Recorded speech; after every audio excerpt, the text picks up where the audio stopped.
Welcome back to our channel மாணக்கராசிரியர். So நாளை தினம் வந்து பார்த்தீங்கன்னா பயாலஜிக்கு 12th biology common quarterly examination September 2020 நடத்தப்பட இருக்கு. ஸோ அதுக்கு நாளைக்கு நீங்கள் என்னென்ன கொஷின் வந்து படிச்சிருக்கணும்னு சொல்லி ஒரு கிளான்ஸ் இதெல்லாம் ரிவைஸ் பண்ணிட்டு போயிருங்க. Quarterly examination biology important question bank தான், லாஸ்ட் மினிட்லாம் ரிவைஸ் பண்ணிக்கோங்க. இது முழுக்க 5 மார்க் தான். Discuss the steps involve in microsporogenesis with the suitable diagram, explain the structure of ovule, enumerate the character features of entomophilous flower, give and detail account of parthenocarpy significance. அடுத்து வந்து பார்த்தீங்கன்னா இதில் enumerate the character features of Anemophilous flower, list any 2 strategies adopted bisexual flower, prevent the cell pollination. Book inside வந்து பார்த்தீங்கன்னா TS of mature anther, entry of pollen tube into the ovule. Chapter 2 ரொம்ப முக்கியம். Describe the dominant epistatic example, explain the polygenic inheritance, bring out the inheritance of chloroplast gene in example. Book inside வந்து difference between incomplete dominant, codominance, monohybrid cross, variation ஓட importance. Chapter 2 classical genetics எல்லாம் ரொம்ப முக்கியம்.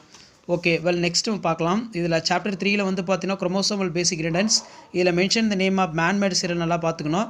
அதே மாதிரி what is gene mapping, write the uses, explain the mechanism of crossing over, write the salient features of Sutton Boveri concept. இது 4லேருந்து கண்டிப்பாக ஒரு கொஷின் கேட்பாங்க. புக் இன்சைடில் வந்து importance of crossing over, write the sequence of ploidy, what is linkage, write the types. அடுத்து principle and process of biotechnology பார்க்கலாம். இதில் what to you now about the word PBR, application of biotechnology, various type of blotting, bioremediation. Book inside on the applications of single cell protein, steps in recombinant technology, applications of fermentation industry. இதெல்லாம் கொஞ்சம் நல்லா revise பண்ணிக்கோங்க. Chapter 5 வந்து பார்த்தீங்கன்னா give and account of cryopreservation, what do you mean by embryos, write the protocol of artificial seed. Book inside வந்து conservation of plant genetic resource, write the advantage of artificial seed, write the application of plant tissue culture, write the steps involved in protoplus culture. ரொம்ப முக்கியம். Well பயோசாலஜி பார்க்கலாம். பயோசாலஜி பொறுத்த வரைக்கும் chapter 1 and 2 கொடுத்து 5 mark கொடுத்துருக்கேன். இதில் important கொஞ்சம் நல்லா பார்த்துச்சுக்கோங்க. Explain the various phase of menstrual cycle, give and systematic steps, spermogenesis, spermatogenesis, ovum diagram, different type of syngamy, இன்சைடில் வந்து ஸ்ட்ரக்சர் ஆஃப் ஸ்பெர்ம் செல் கொஞ்சம் நல்லா பார்த்துச்சுக்கோங்க. பார்த்தனோஜெனிசிஸ் ரொம்ப முக்கியம். சாப்டர் 3க்கு வந்து பார்த்தீங்கன்னா கொடுத்துருக்கேன்.